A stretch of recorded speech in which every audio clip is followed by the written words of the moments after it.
When Burke was kind of ISO'd on Kraft there at the end, you're up 2. Is he supposed to make him take a tough three or run him off the 3 line or and what was your view of it? That was a big time move he made. Step back.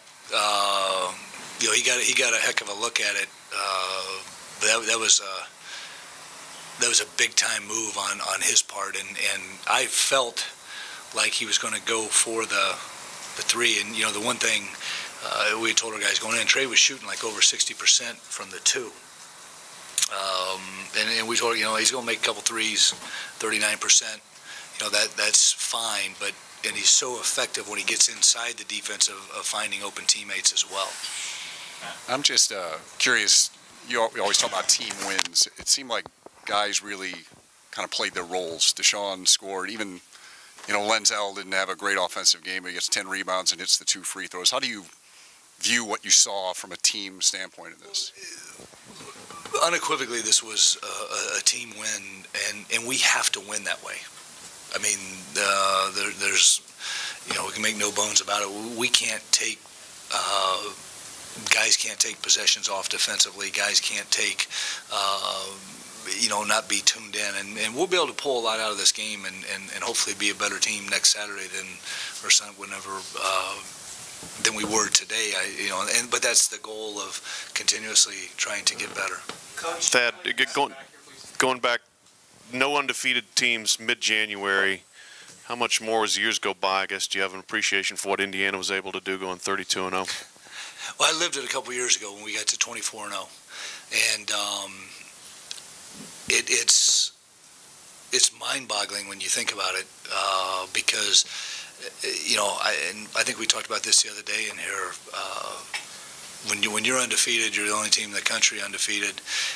The game starts and you're like, man, I've never seen this team play like this.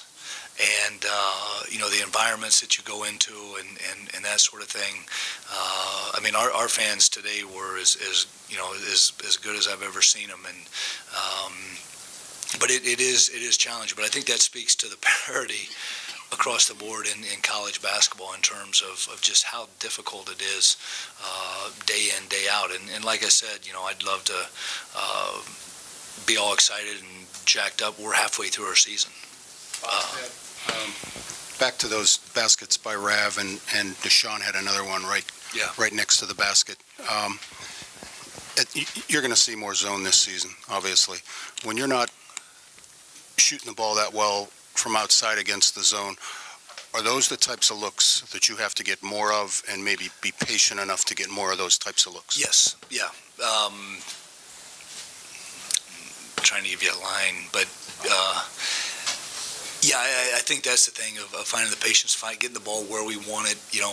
We tell our guys, in a zone, who's guarding you, where'd he come from? That should tell you exactly what you're going to do once you catch it. And, those guys really spaced the floor well there and found the open looks. Coach, maybe 3 or 4 minutes into the second half, you called a timeout. What was your message to the team at that time?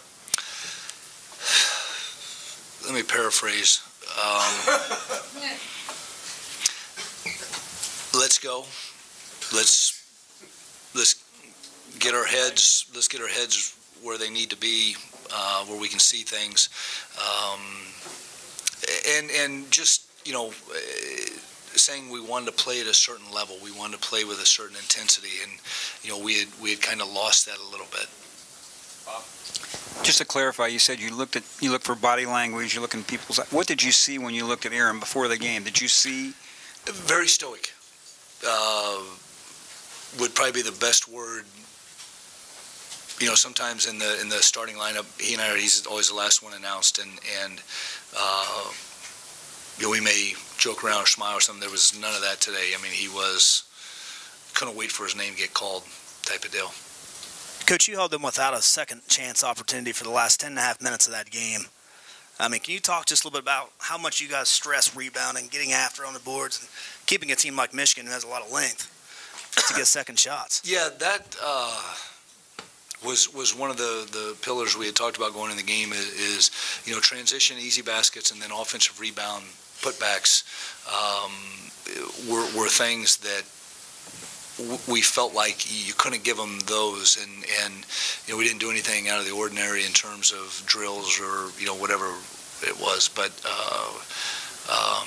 no, I thought the guys did a good job in terms of making contact and going and getting the ball. Thad, when you came here, you knew about the Michigan-Ohio State football rivalry. It's kind of carried over to basketball, and you've dominated the series since you've been here. You're 17-3 against Michigan. Do you put a little extra effort into your coaching and preparation for the Michigan game, like Coach Tressel used to do with the football game with Michigan? Yeah, it's all or nothing in this game. I'm joking.